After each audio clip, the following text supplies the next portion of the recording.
Ça fait tellement longtemps que je voulais voir un film de science-fiction français avec ce genre de gueule. Ça fait tellement de bien. Enfin, un peu de science-fiction française qui a de la gueule. Pas les petits projets avec pas du tout de budget et du coup, au final, le truc ne ressemble à rien. Donc, évidemment que le public ne va pas le voir. Un projet qui a de la gueule. Et là, problème, on le diffuse dans 87 salles seulement dans toute la France. Bande de gogoles. Distributeurs. Parce que c'est pas les producteurs qui n'ont pas voulu que le film soit diffusé. Donc... Jean-Patrick Bénesse nous propose donc Arès, film de science-fiction qui se déroule dans un futur plutôt éloigné, quand même c'est 2050 quelque chose. Depuis la fin des années, depuis 2037, le corps humain est une denrée comme une autre, un produit comme un autre, et peut se louer ou se vendre, en particulier aux entreprises de pharmaceutiques qui veulent tester des médicaments et des drogues qui ont été légalisées, parce que après tout, ils peuvent aussi se faire de l'argent en vendant de la drogue, donc on va légaliser la drogue. Et comment ont-elles légalisé la drogue, ces entreprises? Eh bien, parce que les entreprises ont racheté la dette de l'État français, qui était en faillite, et donc ce sont désormais les entreprises qui possèdent la France, qui votent leurs lois, et qui la contrôlent. Ça fait du bien. Ça fait du bien de voir une histoire comme ça au cinéma français. Évidemment, le film n'a pas eu un énorme budget et va pas être très bien distribué, donc faut absolument aller le voir quand même. Le film a des défauts, mais il faut aller le voir, il faut soutenir un projet comme ça, il faut montrer que le public français soutiendra des projets français comme ceux-là. C'est que oui, on a envie de films un peu jeunes, un peu neufs, un peu différents. On n'est pas obligé de faire 36 000 films sur des gens qui se prennent la tête sur des histoires de famille et des comédies qui doivent passer sur TF1. On peut faire des trucs un peu créatifs et un petit peu différents. Autre que le thriller policier qu'on fait de temps en temps. Donc, et des films d'auteur. Et donc voilà, ça fait vraiment du bien d'avoir un petit peu de cinéma fun dans le cinéma français. Et c'est vraiment bien fait, malgré donc un budget pas toujours extrêmement énorme. Principalement, pour ce qui est du côté SF, il y a des effets spéciaux qui sont plutôt bien faits. Il y a des plans qui ont été un peu retraités et modifiés numériquement, mais pas suffisamment. Alors, ce qui est bien, c'est qu'ils ont surtout rajouté beaucoup de brume pour faire un côté très pollution. Ils ont été chercher vraiment des plans intéressants, ils ont été vraiment chercher des tours, beaucoup. Ils ont beaucoup filmé en zénithal aussi pour donner un côté qui ressort beaucoup plus. Et ils ont aussi été tourner des plans dans d'autres villes avec d'autres bâtiments, tout ça pour les rajouter au montage et créer du coup ce côté un peu tentaculaire. Mais du coup il y a un peu de recherche visuelle, mais pas énormément, et pas autant qu'il y en a dans le poster. Dans le poster par exemple, le poster donne un peu l'impression qu'on a une ville à la Blade Runner et que Paris ressemble à ça, et au final, non, c'est quand même un peu plus en deçà. Justement, c'est un pays pauvre. Donc on s'est pas développé en faisant 36 000 bâtiments qui vont ultra haut. C'est, au contraire, c'est beaucoup de sans-abri. Il y a je crois que toute la place de République dans le truc est recouverte par des tentes et tout le champ de Mars aussi. Le champ de Mars, c'est ce qui est devant, là où il y a la Tour Eiffel. Et il y a que des gens sous des tentes avec des trucs de rationnement, des soupes populaires dans les coins, tout dans ce genre-là. Donc, l'univers est assez cool, mais c'est du coup surtout en décor que ça va se voir, le côté science-fiction, et sur certains accessoires bien sûr, et sur les effets spéciaux, mais c'est surtout dans le décor qu'il y a un travail qui est assez intéressant de dystopie, de futur dystopique, mais futur dystopique à la française, c'est-à-dire que dans beaucoup de futurs dystopiques, on invente un peu tout. Les Américains par exemple inventent un peu tout parce qu'ils aiment bien ça. Et nous, du coup, on sait qu'à Paris, par exemple, si Paris doit évoluer dans le futur ou ne pas évoluer, pour garder ce côté dystopique, on garde par exemple le vieux compteur EDF qui est encore dans beaucoup d'immeubles parisiens, et qui est ce vieux compteur en bakélite, un peu noir, un peu machin, et tu mets encore ce vieux système électrique. Il y a vraiment un travail de décor qui est intéressant dans le mélange de ce qui existe déjà et de la science-fiction, et dans le travail de la dystopie et des trucs qui sont ravagés, avec de la crasse partout, avec des déchets partout. Il y a quand même un truc où ça se sent un peu, c'est en particulier la cage. Tout le film repose sur le fait que le personnage principal est un ancien boxeur, entre guillemets, boxeur drogué, parce que donc les drogues sont légales maintenant, et donc les boxeurs sont aussi performants que leurs drogues, et les performances des boxeurs aident à vendre les drogues auprès de la population. Et donc du coup, on a cette cage en fait dans laquelle ils se battent, qui est une espèce de ring, et il n'y a pas de public. Ce qui passe tout à fait parce que c'est de la télé, et donc en gros c'est le truc qui est fait pour n'être diffusé qu'à la télé, donc et effectivement ils vont pas forcément réunir des gens. En plus, comme c'est un truc un peu totalitaire, s'ils réunissent les gens, il y a un risque de créer un mouvement de foule. Donc du coup ils mettent personne dans la salle, et la salle est entièrement fermée, et il y a juste les projecteurs de télé. Et du coup, ça a un côté un peu cheap. C'est le petit truc, hein, c'est évidemment, mais c'est normal, c'est logique par rapport au scénario. Mais du coup, c'est vrai que c'est le petit truc, c'est que on sent qu'ils ont beaucoup de volonté et assez peu de moyens pour arriver à leur volonté. Mais ce qu'ils arrivent à développer, ce qu'ils arrivent à faire est vraiment très très bien fait et ça marche nickel. Et à aucun moment je me suis dit oh ça le fait pas, c'est vraiment pas bon, c'est vraiment pas machin, c'est criard, c'est machin. Non, ça marche vraiment plutôt bien. Il y a un petit truc, c'est que qui m'a un peu déçu. Quand le film commence, il y a un filtre qui est assez intéressant, c'est le filtre Domino. Alors non, moi la première fois que je l'ai vu, c'était dans le film Avalon et je crois que c'est de là que ça vient.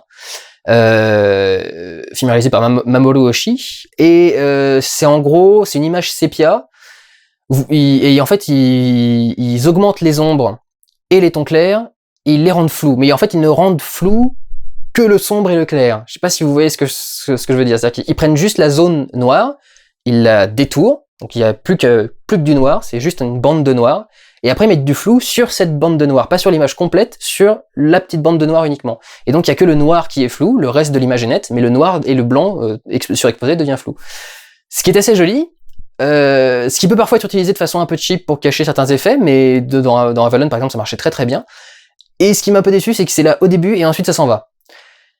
Et je trouve ça embêtant parce que, du coup, si tu le mets que au début et pas sur tout ton film, ou par exemple, ils auraient pu le mettre sur tous les extérieurs pour montrer que les extérieurs sont très pollués et pour faire sentir encore plus la pollution, on met ce filtre de Domino sur le truc.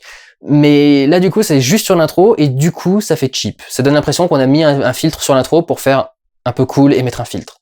Et pas qu'il y avait une vraie volonté artistique derrière. Donc c'est un petit peu dommage, quoi. Soit fallait le mettre partout, soit avec une certaine rigueur, soit fallait pas le mettre du tout. C'est un petit peu dommage d'avoir mis ça. Mais c'est un petit défaut vraiment très léger. Pour le reste, tout marche très bien. Les acteurs en particulier qui sont tous bien convaincants et les personnages aussi qui sont assez cool. Alors Ares et sa famille proche elle-même, c'est des personnages assez lambda qui marchent bien. Celui qui est vraiment très très cool, c'est son voisin Myosotis qui est son voisin transformiste. Je crois qu'il n'est que transformiste, il est pas transsexuel ou transgenre. Et il est c'est pour ça que je dis il, et le personnage est vraiment très très cool. Il a une répartie qui marche extrêmement bien avec Ares, et l'acteur qui le joue est à fond dedans et il le joue parfaitement bien. Et c'est un petit peu ce genre de personnage là que nous les Français on peut amener à la science-fiction, contrairement à la science-fiction américaine. Les Américains osent pas trop faire des trucs un peu qui sortent un peu de l'ordinaire. C'est pour ça qu'ils ont tous été très étonnés devant Lucie de Luc Besson par exemple. Se faire des trucs un peu pas habituels, hors normes, c'est pas vraiment leur truc. Et le fait que nous on rajoute un personnage comme ça dans le film, c'est aussi ce qu'on peut amener à la science-fiction et au cinéma international en général, quoi. C'est un peu de notre côté fantasque qui est un peu foufou de français. Donc voilà, c'est exactement ce que je dis depuis des années. On a le talent en France pour faire des films différents. On a des infographistes, on a des mecs qui veulent faire des effets spéciaux, on a des mecs qui veulent faire des scènes de baston aussi. Elles sont un peu rapides, mais le film fait qu'1h20, donc c'est normal.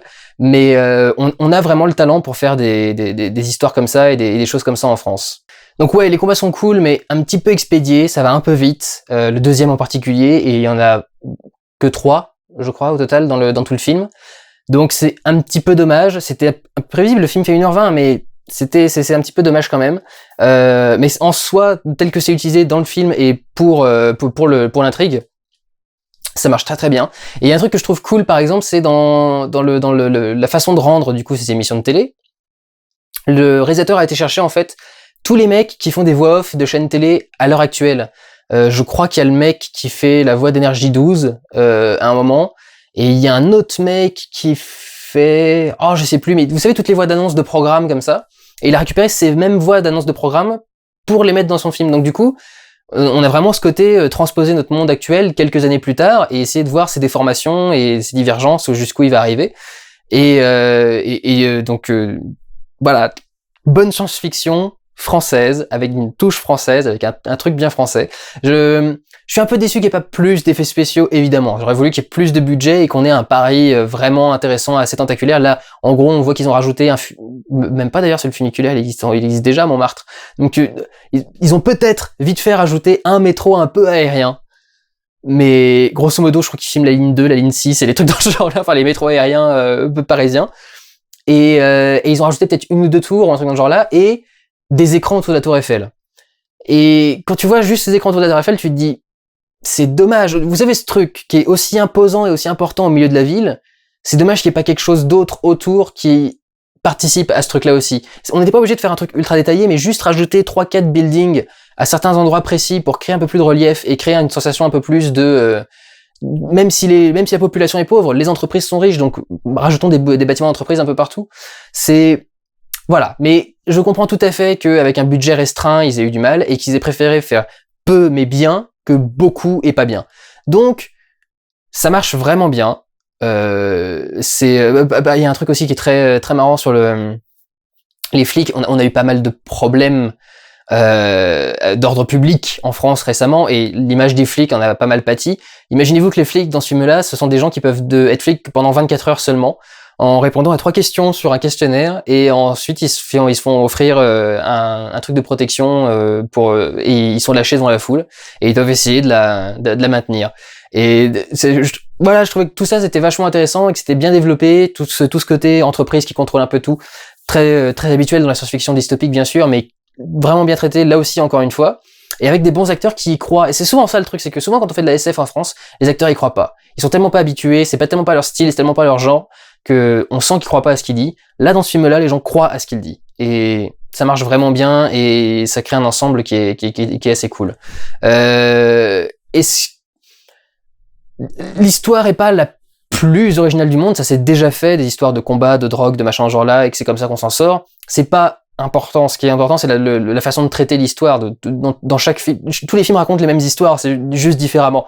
Et vraiment, il y a ce côté français, ces personnages français, sa façon de réaliser le truc. Le décor lui-même, qui est pas très habituel dans ce style de science-fiction.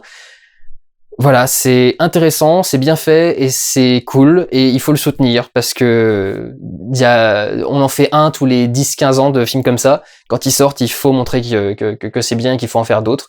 Donc, je crois qu'il y en a genre un par grande ville de cinéma qu'il passe. Il doit être dans les réseaux Gaumont principalement, et je l'ai vu dans certains CGR quand j'étais regarder les séances. Regardez le plus possible s'il passe à côté de chez vous et essayez d'aller le voir. Il fait 1h20, c'est pas très très long, et ça peut-être que ça décidera les producteurs français à se dire oui, effectivement, il faut qu'on arrête de faire toujours les mêmes films, il faut qu'on essaye de créer un cinéma un peu différent, qu'on rende le cinéma français un peu vivant. On peut pas toujours faire les mêmes films. Au bout d'un moment, c'est quand même très très chiant. Donc voilà, je vous encourage fortement à aller voir Arès, et merci Jean-Patrick Bénès d'avoir fait ce film, d'avoir fait Vilaine aussi avant. Monsieur, je suivrai ce que vous faites, manifestement nous avons des goûts communs. Prenez soin de vous, allez voir des films, ciao!